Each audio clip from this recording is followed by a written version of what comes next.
They may have a point that they do have Israelite ancestry. Yeah, maybe one of their ancestors. I think at this point of time, I would say it's probably difficult to find anybody on the planet who doesn't have an Israelite ancestor somewhere in their autosomal In the autosomal, yeah, exactly. lineages, right? Yeah, Yeah. 100%. So why does it matter if it's if it's your direct paternal? Is your what makes out of 16 great great grandparents, right? 16. Hmm. Okay, what makes that one male direct father? Why is he more important than any of the other autosomal? Or your direct maternal, right? They're all your grandparents. You're equally 1/16th from all of them, right? Hmm. But they somehow think, oh, no, only this one is important, and none of the others are important. Yeah, with the Hebrew Israelite thing, it's a weird concept of special pleading and also arguments from silence and whatnot. So again, it starts off with like your people in the chat, your man Jamil Ibrahim talking about like original Hebrews are black and therefore they can't be Europeans and they can't look like anyone else, right? It's Which is ridiculous. ridiculous because you can literally look around everywhere and see people admixing and see people's phenotypes change. Phenotype is fluid all over the world, right?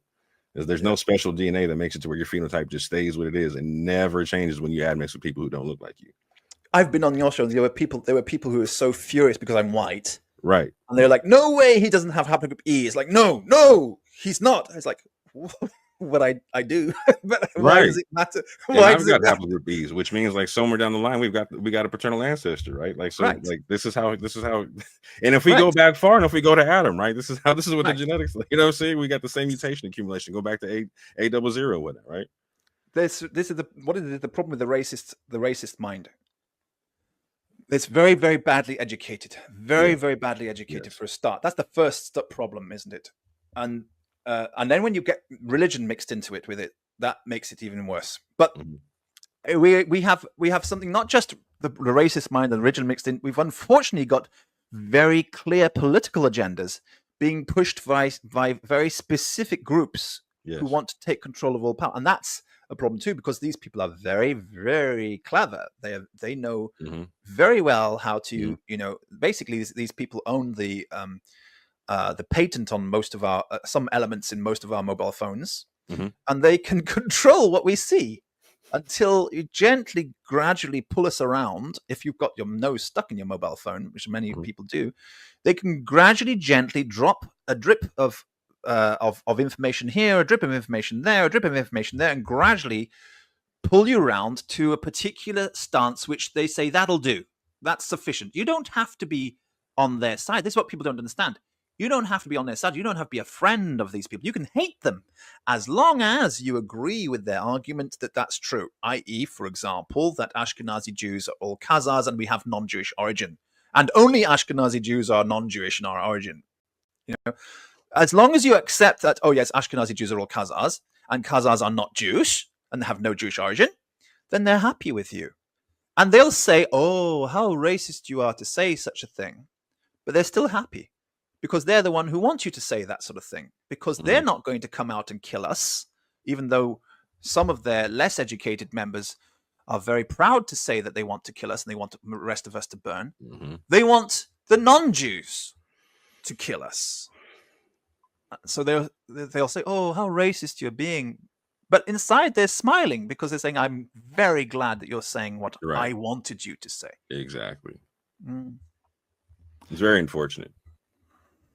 So here we are. So that's. I hope I explained clearly today that the real, who the real Black Khazarian nobility are, the Genoese, and why they were called Black Khazarians, and who the Khazars are. But I also want to make the example because it's relevant to the prophecy thing, with regards to who is Gomer, Cush, and Put. Was I clear enough with Cush and Put and Persia? I was typing in the chat when you were making that point. You can recap it if you want to. So I was saying, so in the same way that that Ashkenazi Jews are Khazars, and this is not a bad thing. This is okay.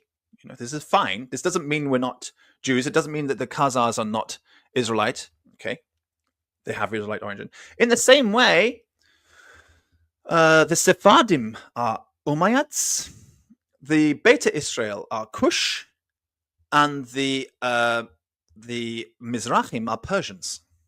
Facts. Yeah, I agree with that statement 100%. This is in exactly the same way.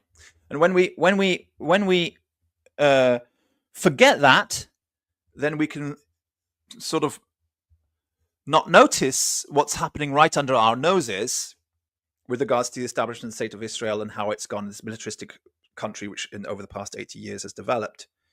That is the fulfillment of that prophecy which the Quran talks about. No state shall no people will return, or no people or state which we have destroyed can return until Gog Magog has been released. Do you know the verse I'm talking about? Roughly, but not off the top of my head. Yeah. Well, this means that if the state of Israel has come back again, having been scattered amongst the nations and totally decimated, then that means Gog and Magog has been released. So, and the reason why the verse says that is because it's actually referring specifically to this Jewish state, which would not be restored until Gog and Magog is released, because Gog is the one who does it. He is the one who deceives Gomer and Cush and Put and Persia, and makes them believe that they are all Jews, and gathers them together to establish a fake state of Israel. He is literally the Antichrist, doing something which the Christ is supposed to do, because the Messiah is supposed to gather all the nations, right? Gather the Jews from amongst the nations together, okay? And so Gog, being an Antichrist, has to do something like that. He has to give it a go. But he does it with Gomer and Cush and Put and Persia. That is, with the Ashkenazim, the Sephardim, the Beta Israel, and the Mizrahim, which is the population. And when I say Beta Israel, I'm including the Yemenites in this as well, because they're all Cush. That's all from down there. Because Sheba was a daughter of Cush, and Sheba is where Yemen is. So,